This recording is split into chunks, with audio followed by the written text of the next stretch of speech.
Isang mapagpalang araw po sa ating lahat, mga katiits mula dyan sa Luzon, Visayas, and Mindanao.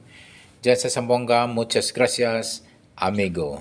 Ito po yung mga katiits, mayroon po tayong isa pong napaganda pong treasure marker na pinadala po natin katiits upang ito ay nagpapatulong po sa pagpadikod or analisa sa ating mga katiits. Okay, thank you so much po katiits sa inyong pagtitiwala sa aking pagdidikod.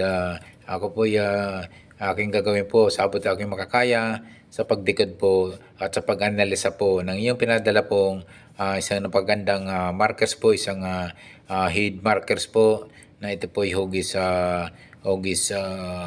mukha po ng tao. Parang Japanese nga po ang pagkahugis po nito. Titingnan po natin ito mamaya at tulong-tulungan po natin ito hanapin po kung ano po itong treasure marker nito mga katiits na inyong pinadala po sa akin. Okay po, ako muna po nagpapasalamat po sa aking mga bagong subscriber, sa aking mga bagong supporters po at maraming salamat po sa suporta po ng aking YouTube channel na bagamat po ito ay maliit pa lamang po. Ito po sana po ako'y matulungan upang mag-grow po ito aking YouTube channel na ito ay more yung aking tema po ng YouTube.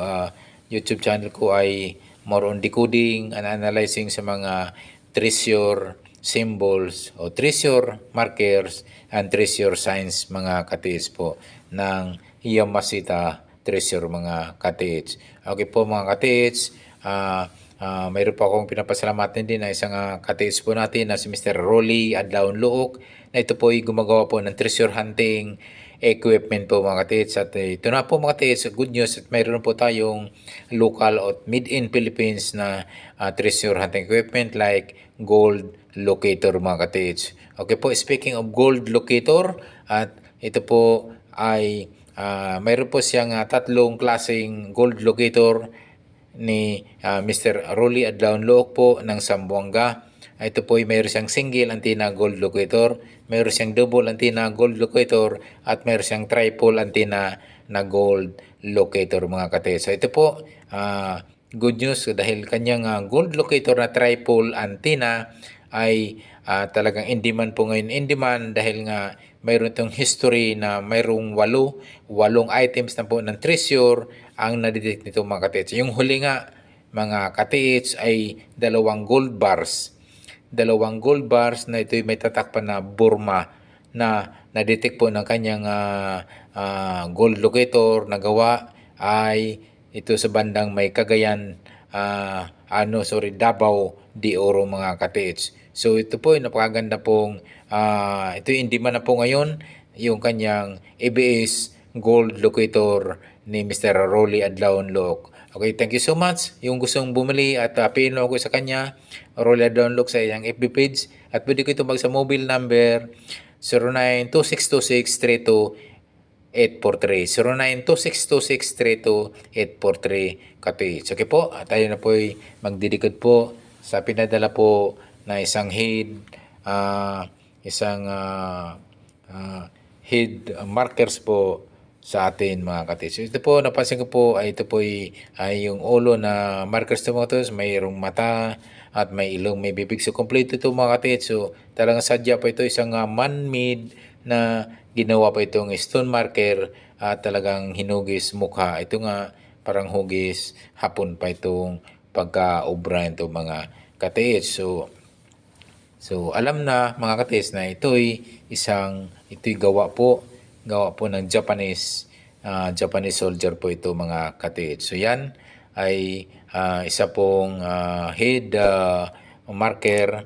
Ito ay isang ulo po, isang face marker po na ito ay sadya po talagang ginuhit o ginawa o sadyang minomold na nagmumukha po siyang tao mga katiits. So ito po nga ay ito ay parang mukha na nga itong Japanese po itong isang head marker po or face marker mga katiits. So check niyo po, ito po yung ilong niya po mga katiits na ito po yung nakaturo sa bandang eksakto sa south mga katiits. I-try niyo po i-detect po yung area 1 meter hanggang 4 meters po. Pwede nyo i-detect po ng metal detector or gold locator katiits. Ayan po yung kanyang ilong po na nakaturo po sa bandang south katiits. So tingnan po baka mayroon po itong counter marker sign or may yung coordinated counter sign mga katiits. Kasi nga pwede pong nandun po yung item at pwede pong nagtuturo po ng items yung mga counter sign, mga coordinated marker stone sign mga katiits. Okay? Tingnan niyo po yung bandang south na yung kanyang ilong na nakaturo. Baka po yung sa layo po ng distansya 1 meter, 5 hanggang 4, hanggang 5 meters mga katiits. I-check niyo po baka mayroon po yan hindi ganong kalakihang bato o baka mayroon old century tree na puno na natira at mayroong mga guhit at markers din yan na mapapansin. Pwede po kasi niya maging counter sign at counter markers at doon po posible yung item mga katiits. Ito po mga pangalawa mga katiits, yung nakaturo po sa bandang east at ito po ay nakaguhit po kasi kasiyang pisngi po at medyo yung kanyang pisngi sa bandang east po ay naka-umbok po mga katiits. Pwede nyo rin po mga katiits, huwag nyo kalimutan sa mga ganitong markers po, hindi gaanong kalakihan o ito'y malaki at alam nyo na po kaya pag mga big boulder markers at mga big boulder sign po, ang item kasi mga katiis ay medyo may distansya po yan at dyan po yan sa paligid lang din niya mga katiis. So yan po, i-check nyo po yung ulo mismo. Pwede nyo pong pukpukin po yun yung bandang pisngi po ng bandang east po, bandang kanan. Baka po yan ay pwede pong ang tunog po niyan ay solid or ampaw. Pag sinasabing ampaw, ibang tunog, sa kabila iba, sa kabila ay solid po yung tunog. Ibig sabihin, hindi po unusual po yan at pwede pong may laman po yung item, so pwedeng rack enclosure yung item mga katiits. So ito po mga katiits, yung nakita ko sa bandang kanan po ay i-check nyo po mga katiits. Ayat yung apat na sulok mga katiits sa distansya po ng hanggang 1 hanggang 4 meters po, i-check nyo po yan east, west, north, and south po mga katiits. So pwede po titingnan po niyan sa hindi kalayuan 1 meter hanggang 4 meters po ang distansya po mula sa head markers nito. Pwede po kasing magkaroon po ng counter markers o counter sign markers o counter pinaka-coordinator po niya na pwede po magturo sa item po niya mismo mga katiits. So hindi po halimbawa wala dyan mismo sa kanyang holo sa piece marker nito, nandoon po sa mga counter markers o counter sign, mga coordinated sign markers mga katiits. So doon kalamitan po yan nandoon mismo sa mga coordinated sign markers na tulad ng mga small stone tulad po sa mga punong kahoy old century tree, yung mga isang puno na lang natira po at mayroon pong nakaguhit po na hawig po at tulad po nito sa pinaka-marker niyan mga katiits na piece marker niyan opo mga katiits. So wag niyong kaligtaan po na i-check po at gamitan niyo po ng metal detector or gold locator. Mula po 1 meter hanggang 4 meters po ang distansya sa east, then yung west, same 1 hanggang 4 meter and also the north area.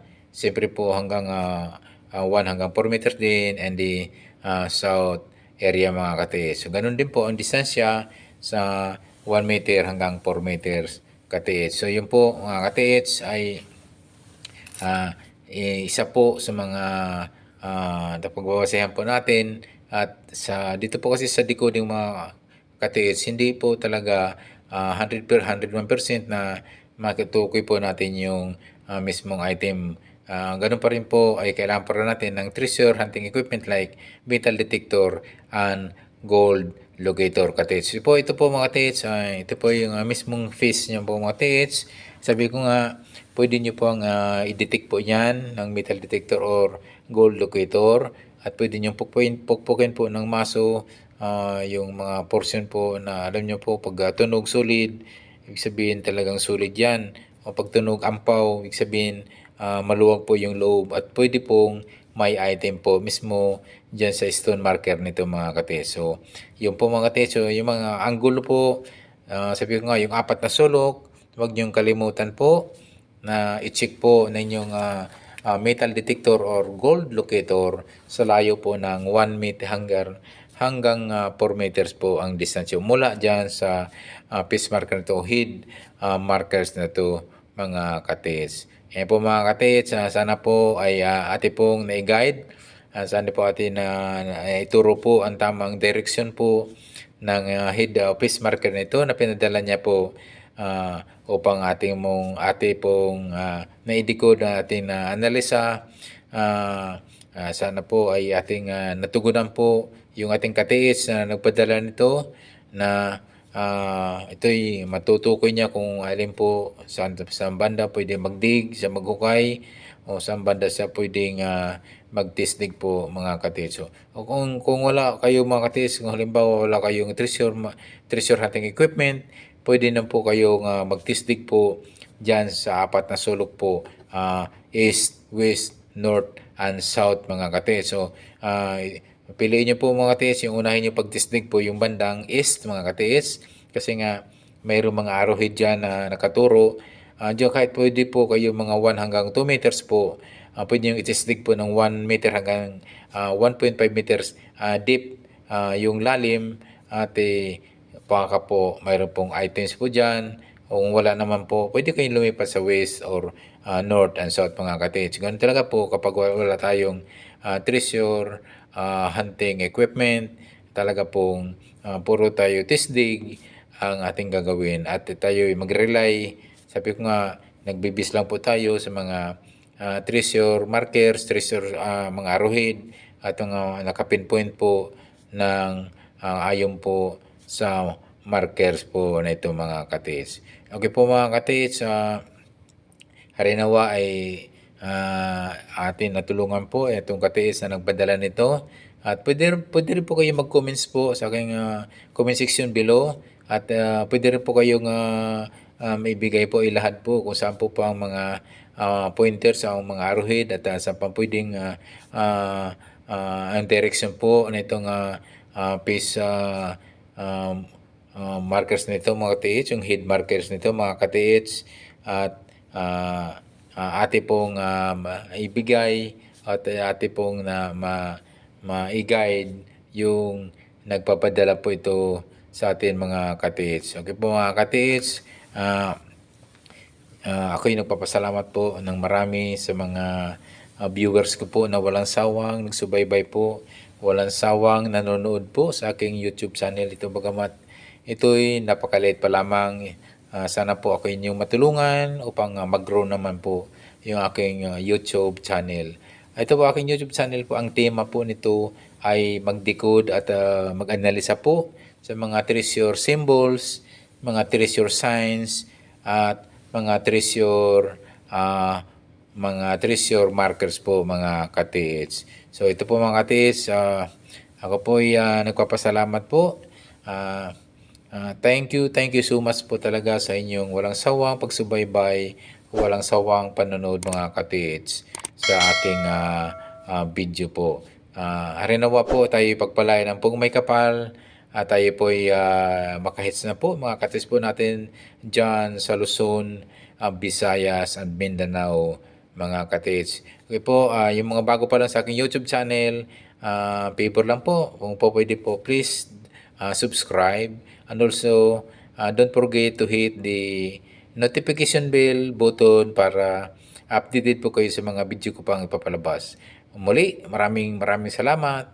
God bless us always.